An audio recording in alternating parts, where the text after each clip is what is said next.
மக்களே, சாக்லேட் மரம்னா பிள்ளைங்களுக்கு பிடிக்காம இருக்குமா?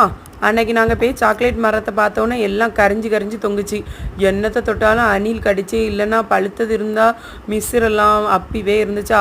அதனால் நான் நியோனாட்ட சொன்னேன், நியோனா இதெல்லாம் பறிக்க முடியாது, நல்லா மிஸ்ராக இருக்குது அப்படின்னு.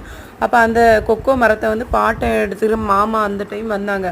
வந்த உடனே அவங்க இந்த சூப்பர் மேன் போல் சட்டு புட்டுன்னு அந்த மிஸ்ரெல்லாம் இருந்ததும் பொருட்படுத்தாமல் பிள்ளை ஆசைப்பட்டுறேன்னு சொல்லிட்டு பறித்து 2-3 எண்ணத்தை தந்தாங்க மக்களே.